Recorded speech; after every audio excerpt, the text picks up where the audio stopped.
पलायन की पीड़ा झेल रहे मजदूरों के उस दर्द की जिसे समझने का दावा तो हर कोई कर रहा है, लेकिन उनकी मदद कैसे की जाए इसकी पूरी जिम्मेदारी सरकार पर ही डाली जा रही है। औरैया में हुआ हादसा हर किसी को हिलाने वाला है। लापरवाही से जुड़े बहुत सारे पहलू हैं। कुछ लोगों की जिम्मेदारी भी तय की गई है और जांच भी की जा रही है, मगर इस हादसे पर सियासत उफान मार रही है। विपक्ष की ओर से सरकार को उसकी ड्यूटी याद दिलाने में दिलचस्पी दिखाई जा रही है, तो सरकार अपना एक्शन प्लान बताकर भविष्य में बेहतर इंतजाम की राह पर चलने की तैयारी में है। मगर सवाल इस बात का कि आखिर इस तरह के हादसों का कसूरवार कौन है? आखिर मजदूरों की बेबसी कैसे दूर की जाएगी?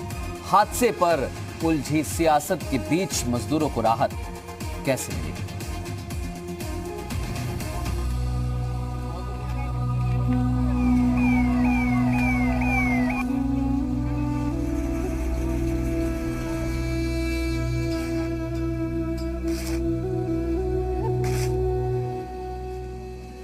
औरैया में हुआ सड़क हादसा बेबस और लाचार मजदूरों पर कहर बनकर टूटा।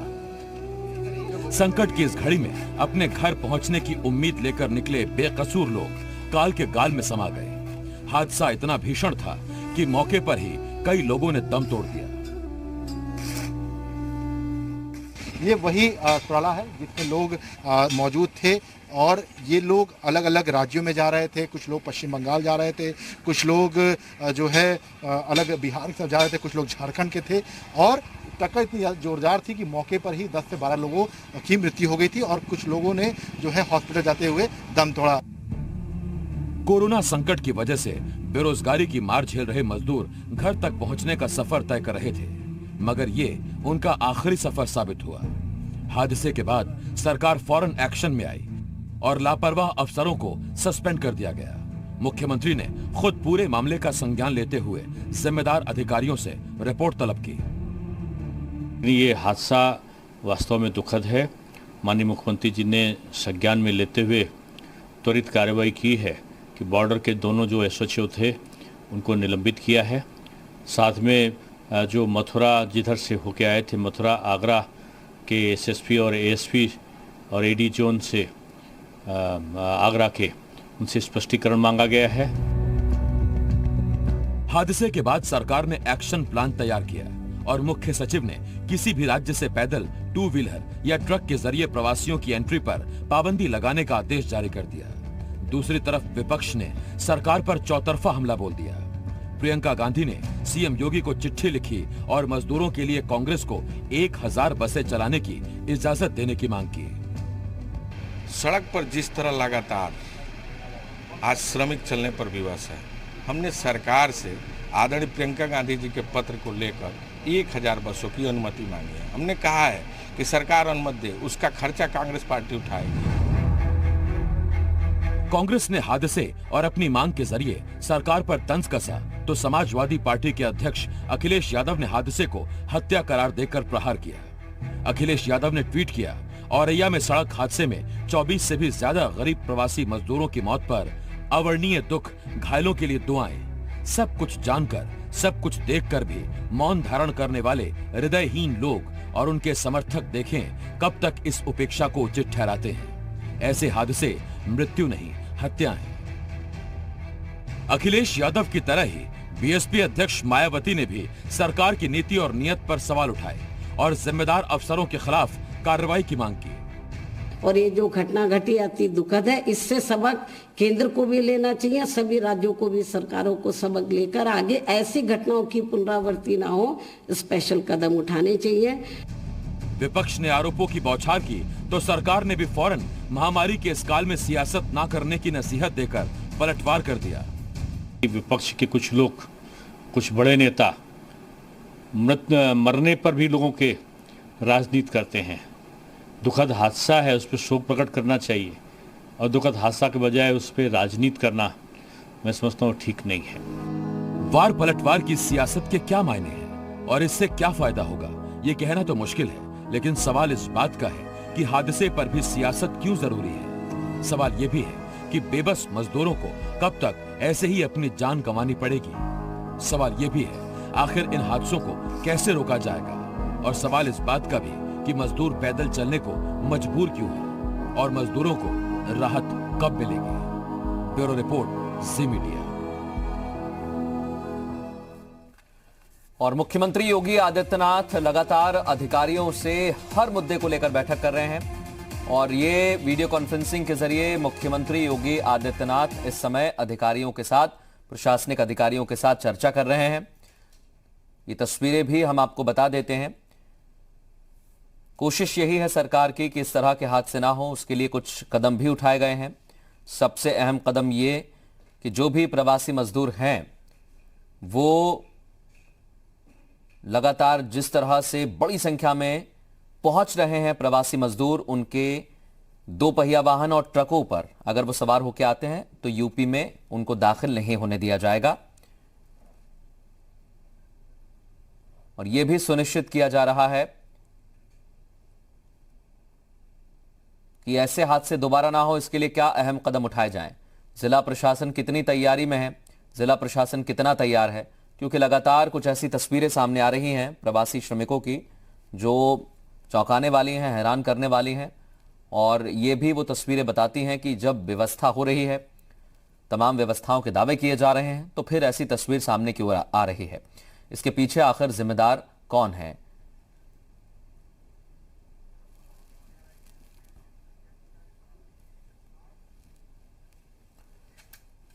तो देखा आपने, समीक्षा भी चल रही है, लेकिन सवाल सबसे बड़ा यही कि औरैया में हुए सड़क हादसे का जिम्मेदार आखिर कौन है?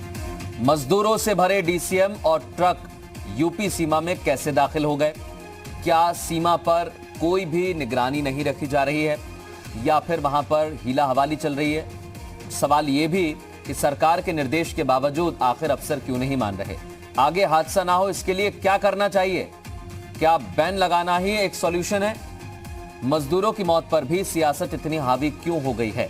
सुझाव लगातार दिए जा रहे हैं। कोशिश ये भी है, मदद का भी हाथ आगे बढ़ गया है, लेकिन उसके बावजूद अभी तक स्थिति में कितना सुधार आएगा ये देखना होगा। कुछ खास मेहमान इस समय हमारे साथ जुड़ गए। मनोज मिश्रा प्रवक्ता हैं यूपी बीजेपी के, शाहदाद अब्बास समाजवादी पार्टी का पक्ष रखेंगे, सतीश चौबे हमारे साथ जुड़ गए, कांग्रेस के नेता हैं, ए.के. जैन रिटायर्ड डीजीपी हैं उत्तर प्रदेश के, वो भी हमारे साथ जुड़ गए हैं, प्रताप चंद्र सामाजिक कार्यकर्ता, लगातार वो काम करते हैं समाज की बेहतरी के लिए, वो भी इस समय हमारे साथ जुड़ गए। आप सभी का बहुत स्वागत है यूपी मांगे उत्तर में। और पहला सवाल मेरा मनोज मिश्रा आपसे है।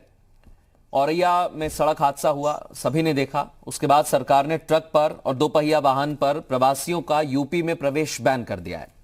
लेकिन सवाल ये खड़ा होता है सर कि ये दाखिल कैसे हुआ? अगर आदेश दिया जा रहा है तो सीमा पर क्या चौकसी नहीं है? देखिए, ये जो औरैया में घटना हुई है और जो प्रवासी श्रमिक मारे गए उस एक्सीडेंट में, वो वास्तव में बहुत दुखद है और पूरा प्रदेश, पूरा देश उनके साथ है। और हम लोग बहुत दुखी हैं कि कहीं पर कोई चूक हुई है, इससे मानने में इनकार नहीं है कि बॉर्डर के जिलों पर माननीय मुख्यमंत्री जी ने वहां के डीआईजी और अन्य अधिकारियों से ये स्पष्टीकरण मांगा है। दूसरा, उन्होंने कार्रवाई करते हुए दोनों एसएचओ को सस्पेंड कर दिया और उच्च अधिकारियों से वो मांगा। तो निश्चित तौर पर चूक हुई है, इससे इनकार नहीं किया जा सकता। अब ये क्यों हुई, क्या हुई, ये तो पता लगेगा।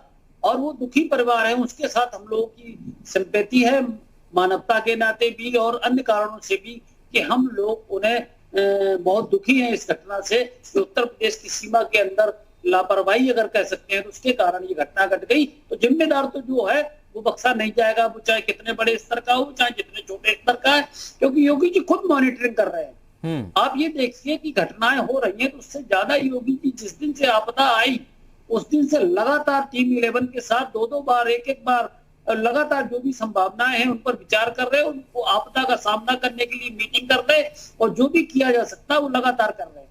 आप देखिए, जब कोटा में छात्र फंसे थे तो सबसे पहले योगी सरकार ने पूरे देश के अंदर कोटा से फंसे हुए छात्रों को निकाला।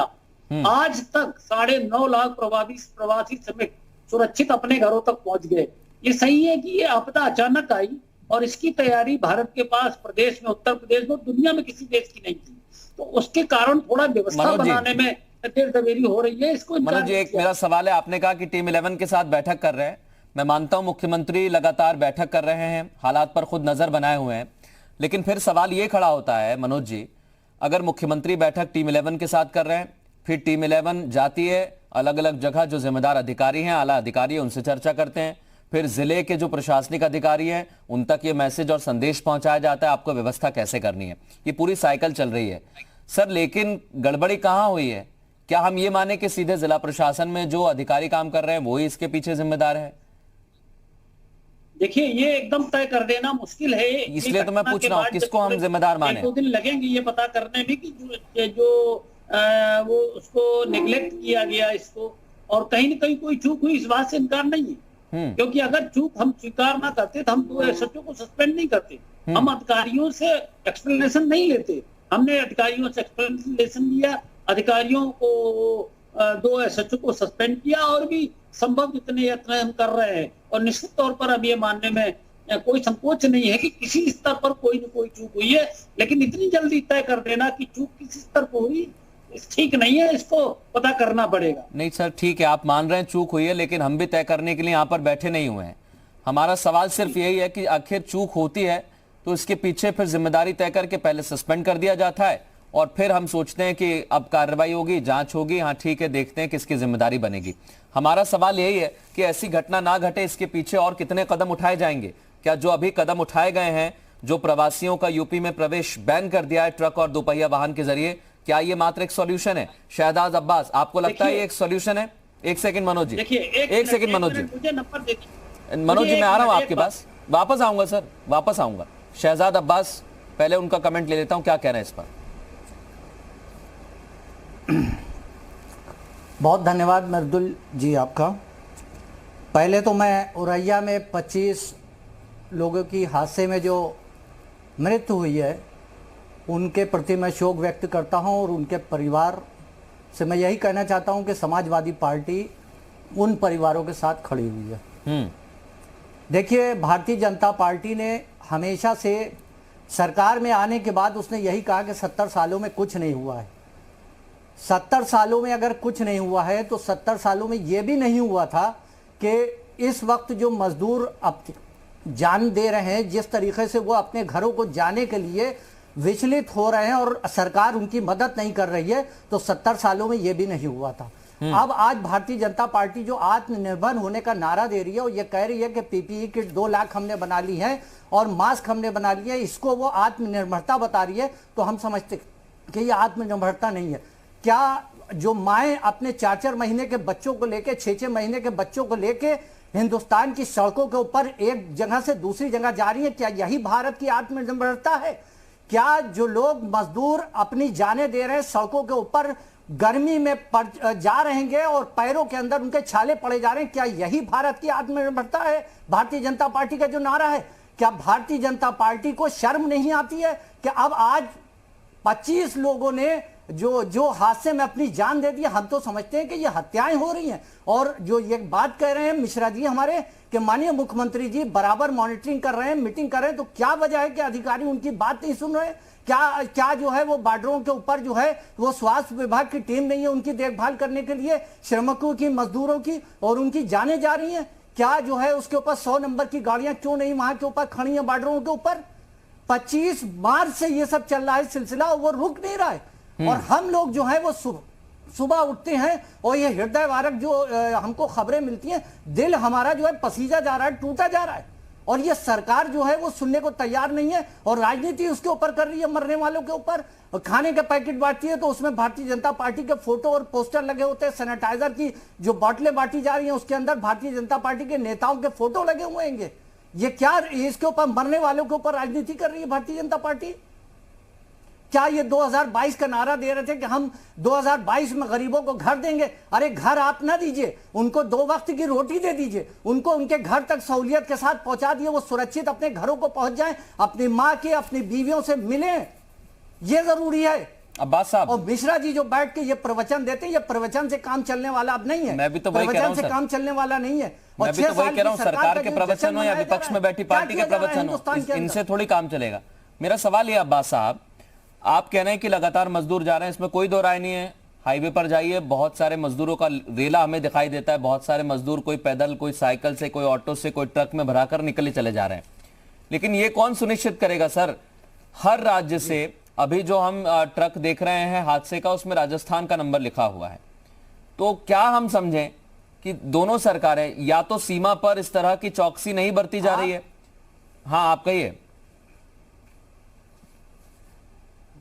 देखिए, आप देखिएगा कि दिल्ली से लाहौर की दूरी 409 किलोमीटर की है, जो हिंदुस्तान से बाहर दूसरी सरहद है दूसरे देश की, वो 409 किलोमीटर की है। और आप देखिए कि हिंदुस्तान के अंदर जो मुंबई से और पटना तक के अंदर आदमी आ रहा है, वो 1566 किलोमीटर की दूरी तय करके आ रहा है। बॉर्डरों से दूसरे स्टेट से और यूपी के अंदर या आ रहा है या बिहार के अंदर जा रहा है, तो क्या उनको वहां के जिला अधिकारी डिस्ट्रिक्टों के नहीं देख रहे हैं? क्या वहां स्वास्थ्य विभाग की टीम नहीं देख रही है? क्या और जो विभाग हैं उनकी टीमें नहीं देख रही है उनको? क्या पुलिस विभाग की टीम नहीं देख रही कि उनके लिए बसों की व्यवस्था करे? अगर बसों की व्यवस्था कर रही होती तो ये हादसे नहीं हो रहे होते। बंबई से एक श्रमिक आए हैं, 65 श्रमिक ट्रक के ऊपर बैठ के आए, 3500 रुपए एक आदमी ने अपना किराया दिया है और कर्जा लेके वो आए। अब्बास साहब, मैं वही तो कहना चाह रहा हूँ, क्या मैं वही तो कहना चाह रहा हूँ, अगर श्रमिक स्पेशल ट्रेन चल रही है तो फिर कुछ मजदूर तो उससे आ रहे हैं, कुछ मजदूर जो हैं वो पहले ही निकल चुके हैं, फिर यहां पर तय होती है राज्यों की जिम्मेदारी। क्यों नहीं? हम वही तो तय करना चाहते हैं कि जिम्मेदारी है किसकी। एक राज्य कहता है हमारे यहां से मजदूर निकल गए, हमने तो कोशिश की थी, वो रुके नहीं, वो तो निकल गए। दूसरे राज्य में जाते हैं, तीसरे में जाते हैं, चौथे में जाते हैं। सवाल तो यही है कि उन्हें रोकेगा कौन या फिर उनको समझाएगा कौन? मुंबई के अंदर गैर भाजपा सरकार है। जब मुंबई से मध्य प्रदेश के बॉर्डर के अंदर आते हैं तो भाजपा की सरकार है। किसकी जिम्मेदारी है? भाजपा से वो मध्य प्रदेश से अगर वो उत्तर प्रदेश के सीमा में आ रहे हैं तो यहां भी भारतीय जनता पार्टी की सरकार है। किसकी जिम्मेदारी है? उत्तर प्रदेश के अंदर 20 लाख श्रमिक मजदूर आ रहे हैं, 10 लाख आ चुके हैं। मुख्यमंत्री जी ने ये बात कही है कि 10 लाख मजदूर और आने वाले हैं। मैं वही तो कह रहा हूं सर, 20 लाख मजदूर हो जाएंगे तो उनकी जिम्मेदारी। मजदूरों से तो ये कहा जा रहा है कि आप ना निकलें, लेकिन फिर वो क्यों निकल रहे हैं? क्या अगर वो किसी राज्य से निकलते हैं तो उसी राज्य की जिम्मेदारी है? क्या उन तक मदद नहीं पहुंच रही है? और अगर वो अपने ही राज्य में दाखिल होते हैं तो क्या उन तक मदद पहुंचने में देरी हो रही है? ये बहुत सारे सवाल हैं। हमारे साथ सतीश चौबे जी हैं। मैं आ रहा हूं अब्बास साहब, एक एक कमेंट पहले सबका ले लूं, उसके बाद फिर मैं आपको काउंटर करने का मौका एक दूसरे के साथ दूंगा। आपके जो सवाल हैं उसका जवाब मनोज जी देना चाहते हैं, लेकिन पहले सतीश चौबे जी वो अपने राज्य अपने घर में आना चाहते हैं। ठीक, सतीश चौबे जी, रेल मंत्री पीयूष गोयल एक ट्वीट करते हैं, उसमें लिखते हैं छत्तीसगढ़, पश्चिम बंगाल और भी राज्य हैं जो ट्रेन अपने यहां बुलवाना ही नहीं चाहते, हम तो तैयार है देने के लिए। उन्होंने तो सीधे आरोप लगा दिया है। तो जब ट्रेन अगर दूसरे राज्यों में नहीं जाएगी तो फिर ऐसे ट्रकों में भरा के आएंगे मजदूर?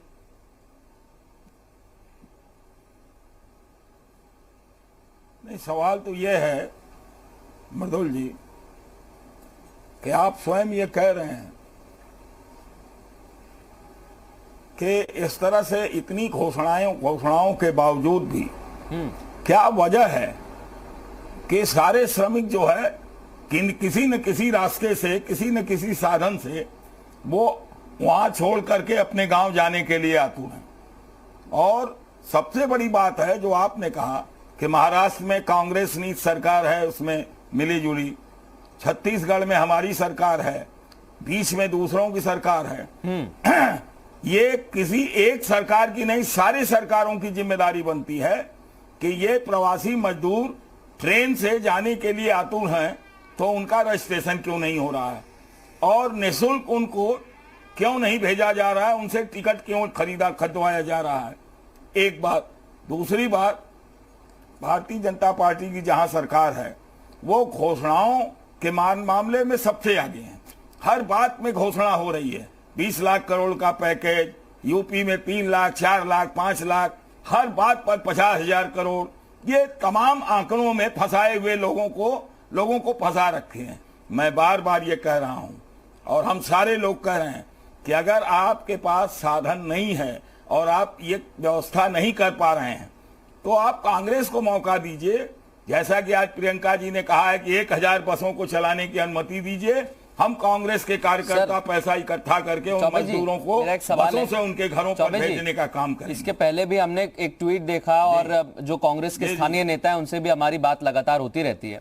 उन्होंने कहा कि प्रियंका गांधी की तरफ से बहुत सारी मदद दी जा रही है जो जिला इकाइयों तक पहुंचती है, फिर कार्यकर्ता मदद करते हैं, मजदूरों को खाना खिलाते हैं। जब वो मदद पहुंच रही है तो फिर भी उन तक खाना नहीं पहुंच रहा। हम मान लेते हैं सरकार खाना नहीं दे पा रही है, आप जो मदद पहुंचा रहे हैं वो भी नहीं पहुंच रही क्या? हमारी बात सुने मृदुल जी, एक बहुत छोटी सी बात कह रहा हूँ कि यहाँ पर लगातार हम लोगों ने 15 दिन तक बनारस में खाना पहुंचाया, ठीक, और उनको राशन का किट बांटा, लेकिन एकाएक यहाँ के जिला प्रशासन ने उस पर प्रतिबंध लगा दिया और उन्होंने कहा कि केवल जो कम्युनिटी किचन है उसी किचन से खाना जाएगा और कोई लोग नहीं जाएंगे। इससे बड़ी बदतमीजी हो रही है, लोग सड़कों पर दिखाई पड़ रहे हैं राशन और उसके मामले में बांटने में। मैं कहता हूं कि हर जगह जिला प्रशासन कांग्रेस के जो मुख्य धारा के लोग हैं उनसे संपर्क करके उनकी मदद क्यों नहीं लेते हैं? केवल जहां भी अनाज यहां बांटना होता है भाजपा के पार्षद, भाजपा के प्रमुख, उनके माध्यम से ही क्यों बांटा जा रहा है? उसमें अन्य दलों के लोगों की सहभागिता क्यों नहीं दी जा रही? पहले से ही ये अपना और पराया की राजनीति यहां शुरू कर चुके हैं लोग। आज औरैया में एक घटना हुई, रोज टीम 11 के साथ मुख्यमंत्री जी बैठक कर रहे हैं, या इन बैठक का परिणाम क्या नीचे तक आ रहा है? नीचे तक जो होना चाहिए क्या वो हो रहा है? वही तो सवाल है, बड़ा सर, सवाल हमारा ये भी है कि आज इनके अधिकारी और कर्मचारी जी, हम भी तो वही नीचे पूछ के रहे हैं। स्तर पर उसकी चौबे जी, हम कोई भी तो उनका वही पूछ रहे हैं कि जब तरीका सरकार ठीक मॉनिटरिंग नहीं। कर रही है और यही तो वजह फिर है मॉनिटरिंग में कैसी कमी है?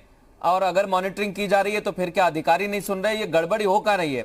हम खुद सीधे रुख करेंगे कि जैन रिटायर्ड डीजीपी इस समय हमारे साथ मौजूद जी, है। मैं कह रहा हूँ चौबे जी, एक हमेशा टीम 11 के नाम पर बैठक बिल्कुल जो बड़े होती है, प्रशासनिक उसका अधिकारी है। क्रियान्वयन देखिए, जमीन पर नहीं है। अभी पुलिसकर्मी भी डटे हुए हैं, प्रशासनिक अधिकारी भी डटे हुए हैं, उन्होंने तो कोई छुट्टी ली नहीं, वो तो लगातार काम कर रहे हैं। हम सबको एक तराजू से नहीं तौल सकते हैं कि सारे अधिकारी भ्रष्टाचार में लिप्त हैं या सारे अधिकारी काम नहीं कर रहे हैं या सारे पुलिसकर्मी काम नहीं कर रहे हैं, ऐसा हम नहीं कह सकते हैं। कई सारे पुलिसकर्मी हैं जो लगातार जी जान से जुटे हुए हैं, अपने घर वालों की परवाह किए बगैर वो जुटे हुए हैं। जैन साहब, मैं यही आपसे जानना चाहता हूं, जब हम कह रहे हैं कि सारे अधिकारी जुटे हैं और इस महामारी के वक्त में पुलिसकर्मी जुटे हुए हैं, तो फिर ये गड़बड़ी कैसे और कहां हो रही है? क्या आपको लगता है प्रशासनिक लेवल पर थोड़ी गड़बड़ियां हुई हैं?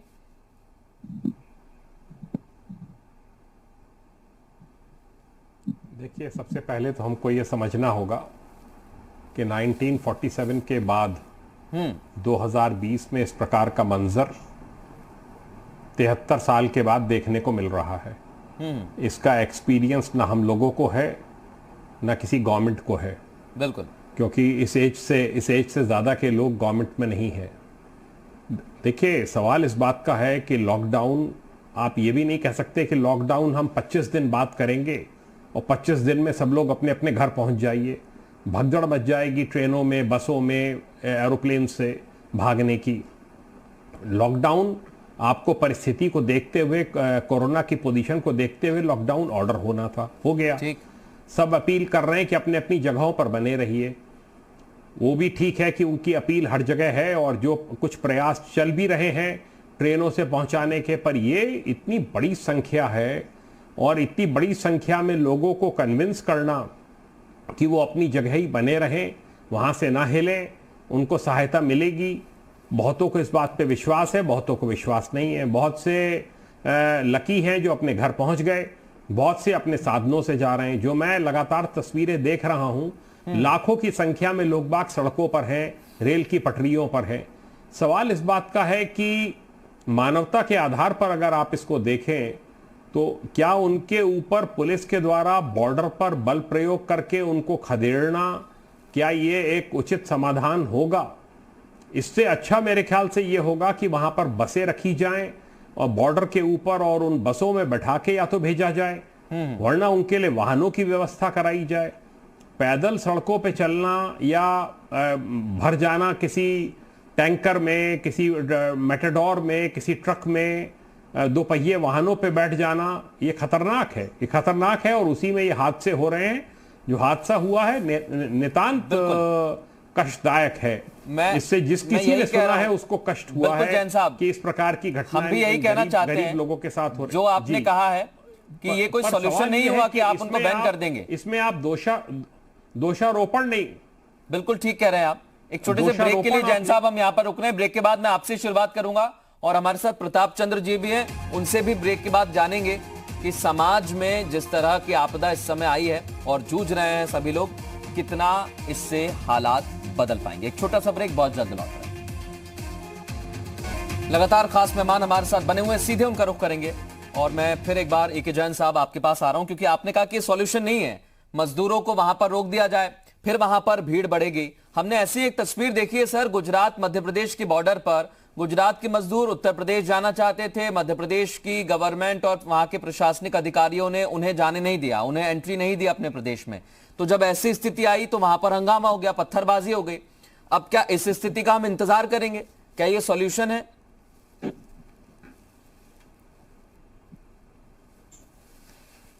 देखिए, वही मैं कह रहा हूं, ये कोई सॉल्यूशन नहीं है। आप अगर बहुत स्ट्रांग कंटिंजेंट आपने पीएसी लगा दी आपने बॉर्डर के ऊपर कि हम किसी को प्रवेश नहीं करने देंगे, तो वो साइड में रेल मार्गों से बात पहुंच जाएगी उन तक, वो गांव के थ्रू निकलने लगेंगे। ऐसा तो है नहीं कि कोई वॉल खड़ी है और एक ही दो रास्ते हैं, पोरस बॉर्डर है, कहीं से भी पार निकल जाइए। सड़कें बहुत हैं, देहातों की सड़कें हैं, छोटे छोटे रास्ते हैं, रेल की पटरियां हैं, वहां पर भी हादसे होते हैं। आपको पता है, रेल की पटरी पर भी हादसा हो गया था औरंगाबाद में। तो देखिए, ये तो एक बहुत ही दुखद घटनाएं हैं जो घटित हो रही हैं। पर अब यह है कि जो सस्पेंशन किए गए हैं एसएचओ के, इसका एक आउटकम ये जरूर होगा कि अब वो बहुत सख्ती से चेकिंग करेंगे और इतनी उसमें हो सकता है बल प्रयोग भी हो, और जो भी आएंगे उनको खदेड़ दिया जाएगा। अब ये सख्ती, मुझे लगता है तो सवाल है सर, ऐसे जो हमारे लेबरर्स हैं, यही सवाल है कि जब ऐसी सख्ती की जाएगी तो उस हालात को कैसे कंट्रोल किया जाएगा? बढ़ेगी। हाँ, उस हालात को कैसे कंट्रोल करेंगे? ये भाई मैं वही कह रहा हूं, उनकी पीड़ा बढ़ेगी और इससे और इसके और बहुत खराब इम्प्लीकेशंस होंगे और आलोचना होगी कि साहब गरीब लोगों के ऊपर इस तरीके से बल प्रयोग किया जा रहा है। ये इसका समस्या का और बहुत संख्या में, लाखों की संख्या में, मेरी जिलों में बात होती है, लाखों की संख्या में लोग बिहार की तरफ जा रहे हैं, वेस्ट बंगाल की तरफ जा रहे हैं, झारखंड जा रहे हैं। मूवमेंट बहुत हो रहा है सड़कों पर। बिल्कुल, और यही सबसे बड़ी वजह है कि मूवमेंट बहुत ज्यादा है सड़कों पर, जिसको जहां जगह मिल रही है वो वहां से निकलने को तैयार है। प्रताप चंद्र हमारे साथ जुड़े हुए हैं, सामाजिक कार्यकर्ता हैं। हालांकि इसको लेकर, इस तस्वीर को लेकर जो आज सुबह हमने देखी, हादसे के बाद मजदूरों की मौके पर ही मौत हो गई, कुछ मजदूरों को जिला अस्पताल ले जाया गया, कुछ अभी भी घायल हैं। प्रताप चंद्र जी, आपको लगता है कि सरकार जो दावे कर रही है उनमें दम नहीं है, या फिर सरकार जो दावे कर रही है उनमें दम है, लेकिन एक विश्वास जो होता है वो क्रिएट नहीं हो पा रहा है, इसलिए मजदूर सड़कों पर चल रहा है? सबसे पहले तो मेरी संवेदनाएं हैं, शोक संवेदनाएं हैं, न सिर्फ औरैया के लिए बल्कि सागर में भी ये घटना घटित हुई है। इसमें 7 मजदूर मारे गए हैं और ऐसी तमाम रोज घटनाएं हो रही हैं। जहां तक सवाल जिम्मेदारी का है या किस लिए हो रहा है या रोक पाएगा कि नहीं, मैं इसमें 3 विचार अपने रखना चाहता हूं। सबसे पहली बात तो यह है कि आज संक्रमण काल में, जबकि एक एक्ट के तहत, पैंडेमिक एक्ट के तहत कंट्रोल सेंट्रल गवर्नमेंट के पास है, इसकी जिम्मेदारी पूरी केंद्र सरकार की है। अब उसके बाद केंद्र सरकार ने किनारे किया अपने आप को, बोला कि राज्य सरकारें जाने। अब राज्य सरकारों को जब बात आई तो राज्य सरकार जैसे यूपी की है, तो यूपी में लोग आ रहे हैं या बिहार में आ रहे हैं, तो आने वाले राज्य सरकार की वो दोष नहीं है जो भेजने वाले की दोष है। जैसे अभी कांग्रेस के प्रवक्ता कह रहे थे कि कांग्रेस 1000 बसें लगा रही है, तो तुम वही बस लगा करके क्यों नहीं लेकर के आए?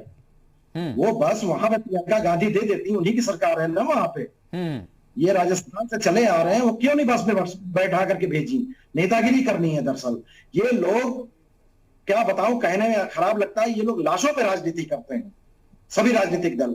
मुझे बहुत कष्ट होता है, क्योंकि 6 महीने का बच्चा जब घिसटता हुआ मां के साथ जाता है, जब 2 साल की बच्ची चलते चलते बच्चा मर जाता है, उसको छोड़ करके जाना पड़ता है, बहुत पीड़ा होती है। मैं आपको उसका शब्द नहीं बता सकता, मुझे नहीं, पूरे देश को होती है। हर नागरिक रो रहा है, चाहे वो कोने में रो रहा हो, चाहे कैमरे पे रो रहा हो, और इन लोगों को कोई समझ नहीं होती। केवल ये बताते हैं कि वो रेलगाड़ी नहीं मांगा, वो रेलगाड़ी नहीं दिया। भाई, योगी सरकार कैसे मंगाएंगी? योगी को कैसे मालूम कि इतने लोगों को आना है? आप भेज रहे हो तो आप भेजोगे ना, आप कोऑर्डिनेट करोगे कि इतनी बसें भेज दीजिए। अगर नहीं आपके पास, वही तो हम कहना चाह रहे हैं। देखिए, सब अपनी सहूलियत के हिसाब से अपने अपने राज्य को बचाने में लगे हुए हैं।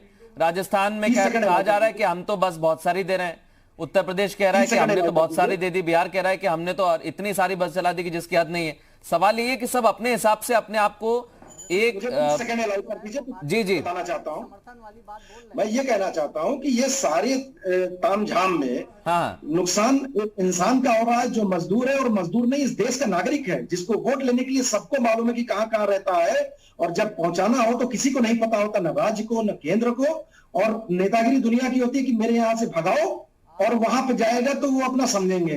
अभी कल से उनकी और स्थिति खराब होगी। मुख्यमंत्री ने कल कहा था कि कोई भी साइकिल से नहीं चलेगा, अब उनकी मजबूरी ये है कि पुलिस वाले रोकेंगे, अब उनकी दुर्दशा और ज्यादा होगी, जैसा कि यही तो हम सवाल पूछ रहे हैं। और मैं मनोज जी से भी यही जानना चाहता हूं। मनोज जी, सरकार ने कह दिया कि अब हम मजदूरों को सीमा में प्रवेश नहीं करने देंगे जो ट्रक और दोपहिया वाहन से आ रहे हैं उन्हें। सर, अगर वो वहां पर लग जाएंगे, क्या ये सॉल्यूशन है? क्या वहां पर आपके पास इतनी व्यवस्था है कि अगर हजारों की संख्या में मजदूर आ जाए तो आप स्थिति को संभाल सकें? इतने पुलिस के जवान वहां तैनात किए क्या आपने सीमा पर? मृदुल जी, हाँ, मुझे थोड़ा इसलिए समय दीजिए कि मुझे कई लोगों के प्रश्नों के उत्तर देने हैं, समाजवादी मित्र के देने, कांग्रेस सर, आप किसी के मत दीजिए, आप तो मेरे प्रश्नों का उत्तर दीजिए ना। आप सियासत नहीं करना चाहते। मैं आपसे जो सीधे प्रश्न पूछ रहा हूं उसका उत्तर दे दीजिए। दिमाग में है उनको उत्तर दे लेने दीजिए। हाँ, मैं आपके प्रश्न का उत्तर देता हूँ। जैसे समाजवादी मित्र ने कहा, आप ये देख लीजिए, पहले जो हमने स्लैब में बात करी आपसे, मैंने राजनीति की चर्चा नहीं करी, मैंने कांग्रेस का नाम नहीं लिया, मैंने समाजवादी पार्टी का नाम नहीं लिया, बसपा का नाम नहीं लिया, किसी राजनीतिक दल को आरोपित नहीं किया। मैंने ये कहा कि ये अचानक की स्थिति है जो पूरा दुनिया सामना करने के लिए तैयार नहीं थी। अमेरिका जैसे देश सामना करने के लिए तैयार नहीं थे। नहीं सर, फिर तो हम घर पे बैठ जाते हैं ना कि हमसे सामना नहीं हो रहा है, बैठ जाते हैं, जैसा होगा भगवान भरोसे छोड़ देते हैं। सर, हम कोई ऐसे उदाहरण थोड़ी दे सकते कि अमेरिका से नहीं हो रहा तो हम भी नहीं करेंगे। आप मेरी बात कह लेने दीजिए। सर, आपकी बात पर तो हंगामा हो जाएगा। अभी देखिए बोलने लगे अब्बास साहब, चौबे जी। आपकी लापरवाही केंद्र सरकार की भी रही और राज्य सरकारों की भी रही। जहां से अगर मजदूर आ रहे हैं, प्रवासी आ रहे हैं, कामगार आ रहे हैं, वो आपकी गैर भाजपा सरकारें हैं, वो गैर भाजपा सरकारें, वहां पे आप जो है तंज कर रहे हैं, वहां आप तंज कर रहे हैं, आप अपनी जिम्मेदारियों का ठीक से निर्वाह नहीं कर पा रहे हैं। आपकी लापरवाहियां उजागर हो रही हैं, उनको छुपाने के लिए आप दूसरों के सर के ऊपर करके बोलिए। अब्बास साहब, चौबे जी, एक एक करके बोल लीजिए। अगर आप दोनों बोलेंगे तो मनोज जी को नहीं सुन पाएंगे हम। तो हमारे सामाजिक कार्यकर्ता, उन्होंने कहा कि बसें राजस्थान को भेज देना चाहिए था, क्यों नहीं भेजा? अरे सर, अगर राजस्थान ने बसें नहीं भेजी, राजस्थान की सरकार जिम्मेदार है, तो वो सीमा में कैसे दाखिल हो गए ट्रक में भरा के? फिर कहां गई सोशल डिस्टेंसिंग की पाठशाला जो आप इतने दिन से दे रहे हैं? क्या ध्यान नहीं दिया उन्होंने? आप लोग जब बोल रहे थे तब मैं नहीं बोल रहा था। नहीं, बहुत अच्छी बात है सर आपकी। मैं उम्मीद करता हूं कि कोई टोकेगा भी नहीं आपको बीच में। आप नहीं चाहते हैं कि सामना किया जाए स्थितियों का, जनता के सामने आप एक्सपोज हो जाएंगे, इसलिए नहीं चाहते। आपको अगर 1000 बसों का पैसा देना है तो आप पीएम केयर फंड में दे दीजिएगा, सरकार तय करेगी पैसे का। आप प्रदेश के मुख्यमंत्री राहत कोष में 1000 बसों का पैसा दे दीजिएगा, सरकार व्यवस्था करेगी आने वाले मजदूरों का। जो दूसरे मित्र हमारे हैं, कांग्रेस के मित्र कह रहे थे, समाजवादी पार्टी के मित्र कह रहे थे, मैं केवल एक प्रश्न समाजवादी मित्र से करूंगा कि जब इनकी सरकार थी, माननीय अखिलेश जी की सरकार थी, तब मुजफ्फरनगर में दंगा लगभग 2 महीने चला था। आप छोटा सा एक शहर का दंगा नहीं, मनोज जी, मुजफ्फरनगर का दंगा मनोज जी, फिर आप देखिए, आप अगर मुद्दे से इधर उधर जाएंगे, दंगे की जरूरत अभी नहीं है। मुजफ्फरनगर दंगे की जरूरत नहीं है। अभी देश के अंदर आपदा का माहौल है, उसके अंदर जिस तरीके से समाजवादी पार्टी ने कोई भी काम नहीं किया, मैं मान लेता हूँ समाजवादी पार्टी ने एक काम नहीं किया, प्यासे मजदूर काम नहीं बन पा रहे। मैं अभी ये पूछ रहा हूँ आप एक सेकंड, चौबे जी, अब्बास साहब एक सेकंड, बहुत और बातें निकलेंगी। एक सेकंड, मुजफ्फरनगर की अभी एक सेकंड, अब्बास साहब, मैं अभी उरैया के ऊपर बात कर लीजिए, जिसपे आप जवाब नहीं दे पा रहे। आप जो सवाल पूछ रहे हैं उसका जवाब नहीं दे पाएंगे। मनोज जी, आप मुझे इतना बताइए, जो आपने कहा है कि ट्रक और दोपहिया वाहन से प्रवासी मजदूर आ रहे हैं, उन्हें सीमा में प्रवेश नहीं दिया जाएगा, क्या इन सबसे काम चल जाएगा? जिम्मेदारी बनती है। आप मुझे बस इतना बता दीजिए, इनसे काम बनेगा कि नहीं बनेगा? पीएम केयर बनेगा तो कैसे बनेगा, बताइए सर। प्रवासियों को रोकने से काम बन जाएगा, हादसे रुक जाएंगे, उनकी समस्या दूर हो जाएगी। आज की रिपोर्ट नहीं पढ़ी, आज की माननीय मुख्यमंत्री जी ने जिला के सभी अधिकारियों को 200 बसों की, जो बॉर्डर पर है जिले, उनको 200 बसों की व्यवस्था रहेगी उनके पास, और उसके लिए धन भी आवंटित है कि जो भी बॉर्डर पर आएगा, वो जो उनके लिए कह रहे हैं, जो पैसे आ रहे हैं अचानक, टू व्हीलर से आ रहे हैं, किसी और तरीके से आ रहे हैं। अब मेरा सवाल सुन लीजिए, फिर मैं चौबे जी के पास जाऊंगा। अब मेरा सवाल सुन लीजिए मनोज जी, अब मेरा सवाल सुनिए ना सर। आप कह रहे हैं कि सीमा पर एक बस मजदूर रुकेगा, उसके लिए बस की व्यवस्था की जाएगी। आपने रिपोर्ट का हवाला भी दिया। एक मिनट, पूरा सवाल सुन लीजिए। आप खुद कहेंगे, अगर वो पश्चिम बंगाल का मजदूर है या बिहार का मजदूर है, और अगर ये गवर्नमेंट उन्हें लेने के लिए तैयार नहीं होंगी, तो क्या यूपी में सैर कराएंगे उन्हें? उनकी सीमा पर जाकर फिर वही स्थिति बनेगी। देखिए, संभावनाएं हजारों हैं। नहीं, संभावना नहीं सर, ये है। पश्चिम बंगाल में ट्रेन नहीं चल रही है। ये आपके केंद्रीय मंत्री का कहना है, मैंने नहीं कहा सर। आप प्रश्न करना आसान है, लेकिन हम उत्तर प्रदेश के प्रवासी मजदूरों की व्यवस्था की बात कर रहे हैं। हम पूरे देश के प्रवासी मजदूरों की व्यवस्था, मेरा काम है ना प्रश्न करना। आप सरकार में, आपका काम व्यवस्था करना है। उत्तर प्रदेश सरकार के प्रवासी मजदूरों की व्यवस्था का हो रहा है। हाँ, मैं भी तो व्यवस्था की पूछ रहा हूँ सर। अगर आप उस बस को चलाएंगे, मजदूर कामगार जो है वापस आए हैं, उनके खाने की व्यवस्था की नहीं है, जवाब नहीं दे पाएंगे।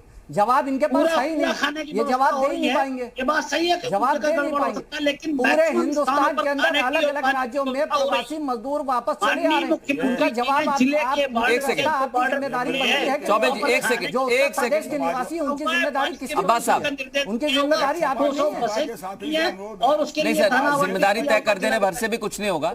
मैं खाने पे भी आ जाता हूँ, एक मिनट, मैं भोजन की व्यवस्था पे भी आ जाता हूँ, और उनको जहां अगर दूसरे प्रदेश में जाना उसकी व्यवस्था पर भी आ जाता हूं।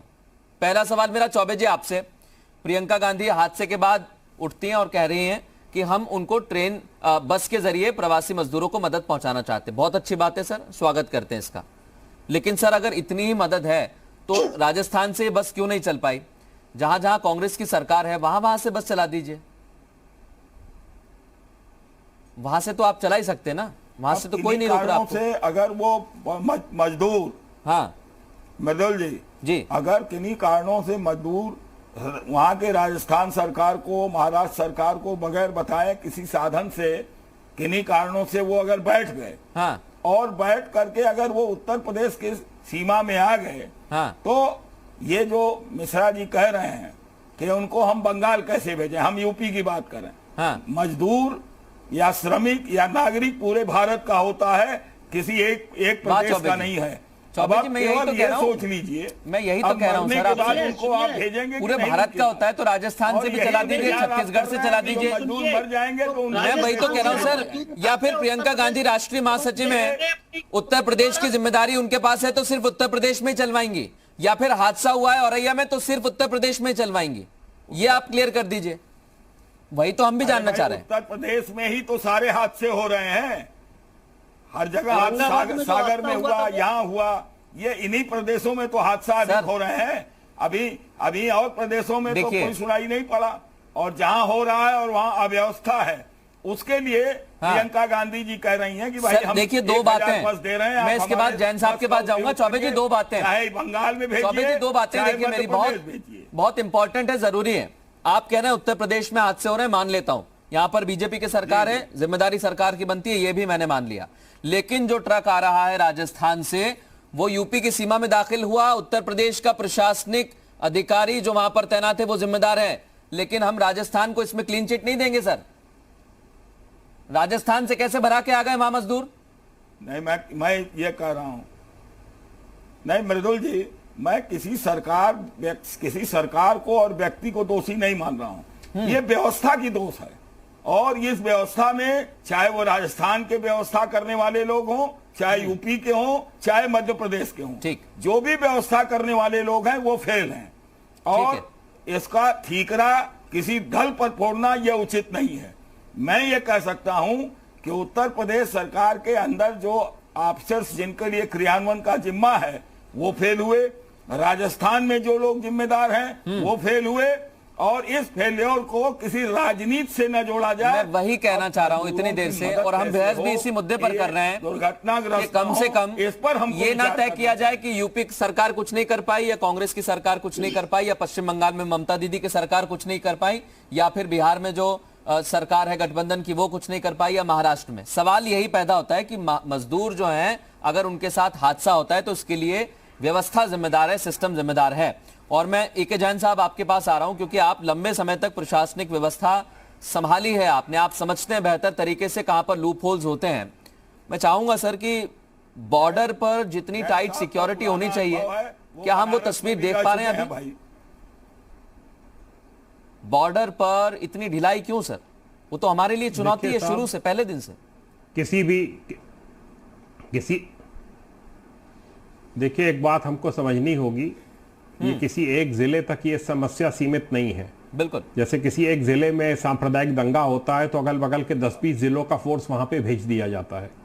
हर जिले को अपनी अपनी सीमा अपने ही सीमित संसाधनों में देखनी है।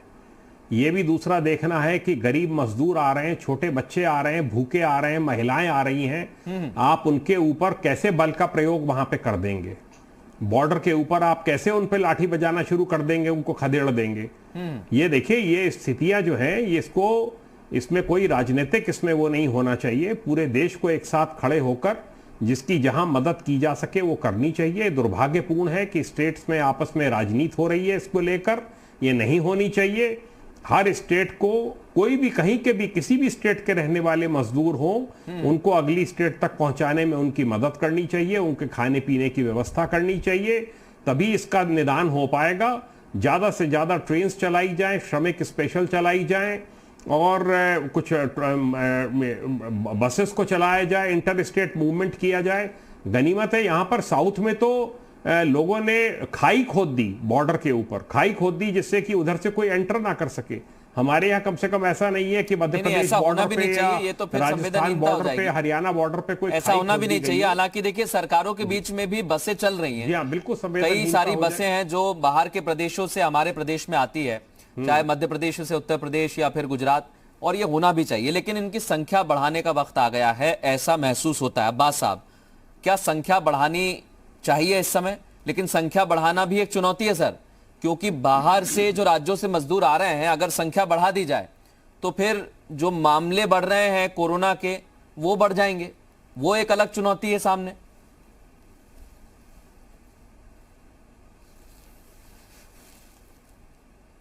अब्बास साहब, इसके बाद मैं प्रताप चंद्र जी के पास जाऊंगा। सुन पा रहे हैं ठीक ढंग से आप? देखिए मर्दुल जी, हम तो यही चाहते हैं कि जो भी हमारे श्रमिक मजदूर और कामगार आ रहे हैं उनको सुरक्षित उनके घरों तक पहुंचाया जाए, क्योंकि वो वहां से जिस दूसरे राज्य से आ रहे हैं वो बहुत परेशान हाल आ रहे हैं। वहां पे उनको खाने के लिए कुछ नहीं है, पैसा उनके पास है नहीं है। आप देख रहे हैं कि अलग अलग राज्यों की तस्वीरें हमारे सामने आ रही हैं, किन परेशानियों में, किन परिस्थितियों में वो चले आ रहे हैं। आप देखिए कि कल की मैंने एक तस्वीर देखी है, जो गाजियाबाद से एक महिला जो है वो 4 महीने के अपने बच्चे को लेकर प्रतापगढ़ जाना है और वो चली आ रही है। उनकी आवाज नहीं निकल रही थी जब उससे सवाल किया जा रहा था। क्या दर्द था, क्या तकलीफ थी। भारतीय जनता पार्टी से सिर्फ हम यही कहना चाहते हैं, इस वक्त हम राजनीति नहीं कर रहे हैं, हम उनसे पूरे इज्जत के साथ, सम्मान के साथ सिर्फ उनसे अनुरोध कर रहे हैं कि वो उनको उनके घरों तक सिर्फ सुरक्षित पहुंचा दें। आपने पैसा नहीं दिया, आप मार्केटिंग कर रहे हो, आप जो भी आज 20 लाख करोड़ रुपए दे रहे हो वो किसको दे रहे हो? आप कंपनियां को दे रहे हो, आप जो है बिजली विभाग को दे रहे हो, आप रेलवे को दे रहे हो, आप डायरेक्ट किसी गरीब को नहीं दे रहे हो। आप जो कह रहे हो छोटे कारोबारी हैं उनको हम ब्याज पे देंगे, तो आप ब्याज पे काम कर रहे हो, आप किसी की मदद नहीं कर रहे हो, सहायता नहीं कर रहे हो। मेरा आपसे सिर्फ अनुरोध है कि ये गरीब दोनों चीजें अलग अलग हैं, इनकी हाय ना लगे। दोनों चीजें अलग अलग है अब्बास साहब। देखिए, दोनों चीजें अलग हैं और उनको दोनों को समझना भी होगा। पहला तो ये कि मजदूरों को मदद दी जाए, फिर किसानों को दी जाए, फिर कंपनियों को भी मदद दी जाए, क्योंकि सर अगर कंपनी को पैसे नहीं मिलेंगे तो ये मजदूर जो घर की तरफ लौट रहे हैं ये क्या घर पे ही रह जाएंगे हमेशा? सर इनको भी काम करना होगा। फिर आप काम का कहेंगे कि काम कैसे मिलेगा? तो देखिए, दोनों जगह हमें क्यों कर रहे हैं सर? पैरेलल चलना होगा ना सर, साथ साथ। एक लाइन लंबी, एक लाइन छोटी नहीं हो सकती। आप दोनों बराबर होंगे। धोखा क्यों कर रहे हो?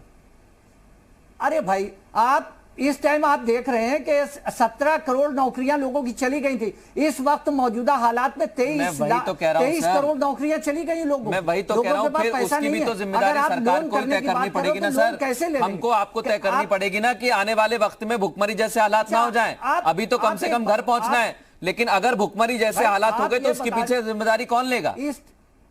वो भी तो पहलू है ना सर। अगर मैं गलत कह रहा हूं तो आप टोक दीजिए। 20 लाख करोड़ में से 20 लाख करोड़ के अंदर से क्या ऐसा नहीं हो सकता था कि गरीबों का एक क्राइटेरिया आप तय कर लेते हैं कि ये गरीब जो जिनके प्रताप चंद्र जी के पास जा रहा हूं। 10,000 रुपए देते। अभी तो स्थिति ठीक है, आपका भी कहना ठीक है, लेकिन कितना पॉसिबल है इसका मनोज जी से जवाब लूंगा। उसके पहले एक छोटा कमेंट प्रताप चंद्र जी का लेना चाहता हूं मैं। प्रताप चंद्र जी, देखिए आप सामाजिक कार्यकर्ता हैं और सवाल ये खड़ा हो रहा है, जब कोई पश्चिम बंगाल का मजदूर राजस्थान से दाखिल होकर उत्तर प्रदेश में आता है और मध्य प्रदेश के रास्ते पश्चिम बंगाल जाना चाहता है, तो सर कैसे सरकार भेज दे? उसमें उत्तर प्रदेश की सरकार पहले मध्य प्रदेश से बात करे, अगर वहां की सरकार तैयार हो तो वहां से बस गुजारी जाए, फिर वो आगे जाके छत्तीसगढ़ में दाखिल होते हुए जाए चेन्नई की तरफ। सर ये कैसे पॉसिबल हो पाएगा? या तो सारी सरकार सामंजस्य करे या फिर हम सीधे कह देते हैं कि केंद्र को ही इसकी पूरी जिम्मेदारी तय करनी चाहिए, केंद्र सरकार ही व्यवस्था करे, फिर राज्यों को हटा ही दीजिए। देखिए, कह नहीं देते हैं, ये केंद्र की जिम्मेदारी है। वो अपनी जिम्मेदारी से भाग रहा है। क्रेडिट लेने के बाद राज्यों को आपसी झगड़े में फंसा दिया है। ये एक कटु सच है। एक सड़क पे लेडीज डिलीवरी देती है और उसके आधे घंटे के बाद 150 किलोमीटर पैदल चल करके जाती है। किस हिंदुस्तान की बात कर रहे हैं? राज्य सरकारों को लड़ा करके केंद्र सरकार किनारे बैठ सकती है क्या? ये जिम्मेदारी केंद्र सरकार थी, समन्वय बैठाना उसकी जिम्मेदारी थी। आज पैंडेमिक में सारे लोग उनके अंडर में हैं। और जो ये भाजपा के प्रवक्ता ने बोला है अभी कि कांग्रेस क्यों नहीं केयर फंड में डाल दे रही है, इनको शर्म नहीं आ रही? इनको पैसे की कमी है इसलिए? इनको बोलना कितना गंदा लगा है मुझे कि ये कहना चाहते हैं कि पैसा नहीं है, केयर फंड में डालें। क्यों? हवाई जहाज पे चढ़ने के लिए पैसा डालें, लॉलीपॉप खाने के लिए डालें? शर्म नहीं आई आपको? आपके पास पैसा नहीं है इसलिए ये कहना चाहते हैं आप? भाजपा कहना चाहती है कि पैसा नहीं है इसलिए हम मजदूरों को नहीं भेज रहे हैं। शर्म आनी चाहिए आपको। केंद्र की जिम्मेदारी अपना पल्ला झाड़ करके राज्यों को उलझा रखा है। अब राज्य किसी तरीके से मैनेज करेंगे। आपकी शैली बहुत बदतमीजी भरी है। आप चैनल पे दिखने लायक नहीं है। आप कैसे बोल रहे हैं? अच्छा, आप ही दिखने लायक है केवल? केवल आप दिखेंगे? क्यों आप ही दिखने लायक है केवल? राहत को उसमें जिलाधिकारियों को देते पैसे की जो मिर्ची लग रही है आपको? क्यों सही बात में मिर्ची लग रही है आपको? क्यों मिर्ची लग रही है? हर जिले को पैसे की जरूरत है। बड़ी आपदा में देश को पैसे की जरूरत है। इस बात से इनकार नहीं किया जा सकता। भाषण दे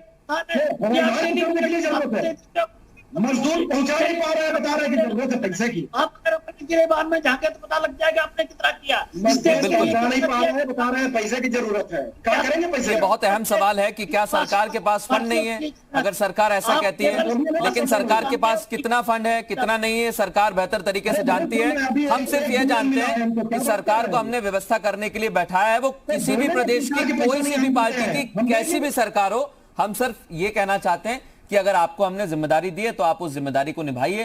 अगर आप अधिकारियों को कहते हैं तो अधिकारी ठीक ढंग से जिम्मेदारी निभाएं, और ये हमें और आपको ही सुनिश्चित करना होगा। बहुत शुक्रिया। फिलहाल वक्त थोड़ा कम है, मनोज जी आपके पास आता मैं जवाब लेता, लेकिन अभी स्थिति थोड़ी सी पेचीदा हो गई है। मजदूर जो है वो रुकने की तस्वीर में नजर नहीं आ रहे हैं, वो लगातार सड़कों पर निकल रहे हैं, उनमें विश्वास नहीं है। अलग अलग सरकारें अलग अलग राज्य के अलग अलग तर्क दे रही हैं, लेकिन तर्क सिर्फ एक ही है यहाँ पर कि मजदूर घर कैसे पहुंचेगा, क्या वो सकुशल अपने घर पहुंच पाएगा। अब इसकी जिम्मेदारी सरकारों पर ही है और ब्यूरोक्रेसी पर है कि अधिकारी भी अपनी जिम्मेदारी को समझे। जो ठीक ढंग से काम नहीं कर रहा है वो भी थोड़ा सा ठीक ढंग से काम करे ताकि हम इस परेशानी से निकल सकें। एक छोटा सा ब्रेक के बाद तमाम खबरें जारी।